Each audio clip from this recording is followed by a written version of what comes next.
What if I told you that what we saw in Spa was not Hamilton's fault?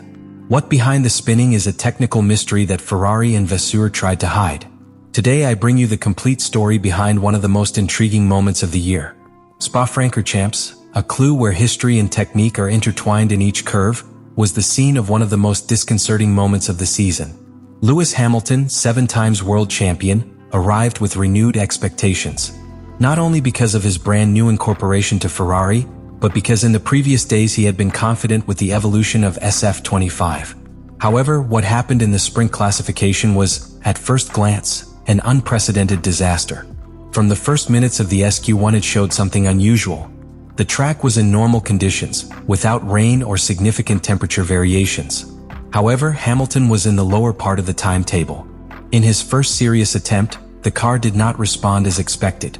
Onboard images showed a tense Hamilton, making constant corrections as if fighting a car that did not allow him to trust each support, in each change of direction.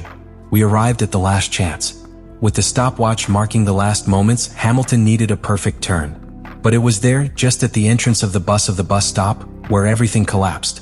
Hamilton's Ferrari SF25 suddenly lost traction by reducing marches, the rear axle seemed to block without prior notice, and the car turned on himself in a clean but devastating spin. There was no touch, there was no intervention from another car. Just a failure. Something invisible but deeply technical. At that moment, the paddock fell silent. The cameras showed Hamilton's face as he got out of the car. There were no gestures of anger or screams, only surprise and confusion. When he arrived at the Corralito, journalists awaited conventional statements. But what Hamilton said was even more disturbing. He admitted the error as if he did not understand everything that had happened. "I have trumpeted. Yes, I think it's the first time in my career that happens to me," he said with an honesty that only great athletes show when they face the inexplicable. But that phrase was not the closure. It was the beginning of a deep investigation. Because for those who know the technique, a pilot like Hamilton does not make such errors without something else being at stake. The way the car behaved at that point on the circuit, in that critical braking, opened endless questions. Had it really been a human error? Or were we facing a cache, differential, or even software failure in the regenerative braking system? Attention quickly moved to engineers who began reviewing telemetry. The data were contradictory. There were no clear signs of error in handling. There was no excessive braking, nor a precipitated curve entrance. The behavior of the car at that moment seemed disconnected from the pilot's commands, as if something internal, invisible to standard sensors, had activated an unpredictably failure. What followed were hours of tension within Ferrari's box. Fred Vasseur's face said more than 1,000 official communications. It was evident that they were facing a more serious problem than expected. And it all started with that spin, with that instant frozen in the Spa chicane, where the machine betrayed the champion, and the mystery began to take shape. The scene after the classification in Spa was not relief or superficial analysis. It was a technical alert that activated several of the most respected analysts in paddock.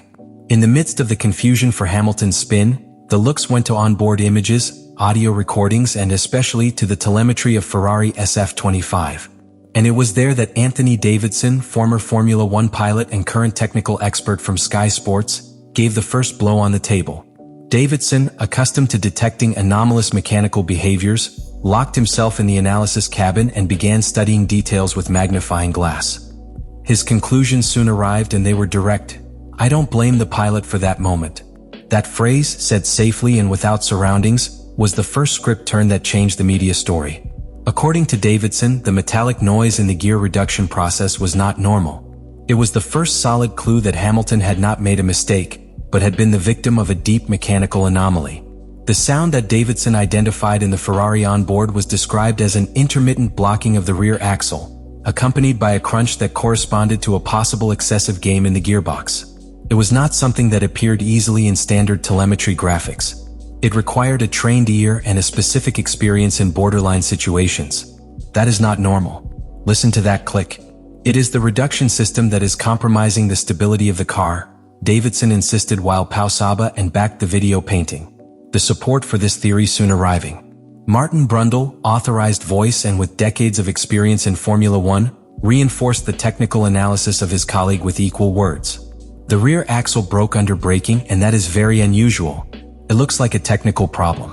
No one will be more surprised by what Lewis Brundle, with his ability to translate the technical to the human, added a more powerful image. It is almost as if the engine had penetrated, and every time he tried to lower another march, the axis was automatically blocked. This suggested a direct interference between the engine, the motor brake system, and the transmission.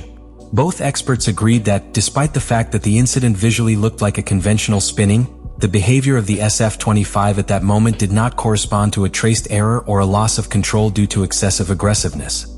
It was a symptom of a broken system in its internal coordination. And even more, a failure that could not have been detected in previous simulations or during free training. Frédéric Vasseur, Ferrari team leader, is not exactly someone to speak. It usually measures each word, each public appearance, each technical declaration. But what happened after the sprint classification of Spa forced him to intervene directly. And when he finally broke the silence, he did it with a phrase that completely shook the media story: Lewis was 6 or 7/10 faster than Leclerc until the first error.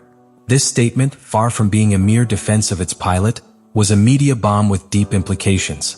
Because what he said was not only that Hamilton had more rhythm than his teammate, but he was categorically surpassing him. In a total equality session, without rebuff, without climate changes, without different tires, Hamilton was significantly faster. And not for 1 or 2 tenths, but for more than half a second. A brutal gap at this level of competition. Vasseur went further. He explained that during that return, before the error, Hamilton was marking purple sectors. That is, the best absolute times. He added that the incident of Antonelli, who made a spot a meter later, and a cloud of dust generated by Tsunoda in the same sector, could have distracted Hamilton. In other words, I was building a context. It was not only a mechanical failure, but also a concatenation of external factors that broke the concentration of a pilot who had been embroidering his return. But the most revealing thing was not what Vasseur said, but what is overcome. In an organization like Ferrari, where internal hierarchies have always been complex and where historically the pilots fight for number one status, this public defense of Hamilton suggests something deeper. A change of priorities. An absolute support. And perhaps, an evening that Hamilton could be beginning to gain ground within the team against Leclerc. This represents a strategic transformation in Maranello. Vasseur is not only protecting Hamilton before the media, it is sending an internal message. He is saying, he was not wrong. The car betrayed him. And we are going to solve it. It is a leadership sample, but also a political play. Because within Ferrari, nothing is just a technician. Everything is political. Everything is symbolic. And this symbolic act has an even stronger echo if the global context of the season is taken into account. Ferrari has started the year with ups and downs. Hamilton has shown flashes of genius, but has also been the victim of strategic errors and now mechanical failures. Leclerc, meanwhile, has had solid yields, but without that special fire that was expected. When taking this position, Vasseur is making it clear that, at least at this time, the project revolves around Lewis. This puts huge pressure on the shoulders of the technical team, because it is no longer about cleaning an image or saving points in a session. Now, Ferrari has to show that he can give Hamilton a reliable, predictable, and competitive car that can support your words with results. And meanwhile, the rest of the paddock observes carefully. Because what happened in Spa was not a simple episode. It was a watershed. A turning point where Ferrari stopped protecting himself with excuses and began accepting that he has a car with structural problems. And even more, who has a pilot willing to take them to the limit, if they do not slow him along the way. What happened in Spa cannot go unnoticed. It is not simply a footnote in the book of the season. It is a case study. An episode that, when we look at it together with what Ferrari has been building since the end of 2023, reveals something deeper. A struggle for the control of the narrative, for the prestige, and for the survival of a project that is playing with fire. We have seen Lewis Hamilton assume errors, face adversities, and adapt to capricious cars throughout his career. But this time is different. It is an institution full of media pressure, with a base of fans as passionate as impatient, and with a technical structure that has proven to be equally brilliant as volatile. And in the midst of that, Hamilton needs something that cannot control. A car that works when it matters.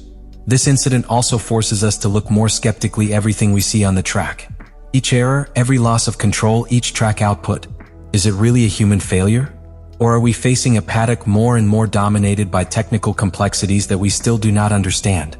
Hamilton in Spa reminds us that even at the highest level, even among the best in the world, there are factors that escape talent. And that is where engineering, technical management, and decision-making make the difference between a good team and a champion team. Therefore, I want to invite you to reflect. What would have happened if Hamilton hadn't trumpered? How far would I have arrived in that classification? What message would have sent to Leclerc, Red Bull, McLaren, to the rest of the paddock? And more importantly, what will happen now? Will we see Ferrari respond with immediate technical improvements? Or will this be another chapter of accumulated frustrations in Maranello? Leave me your opinion below.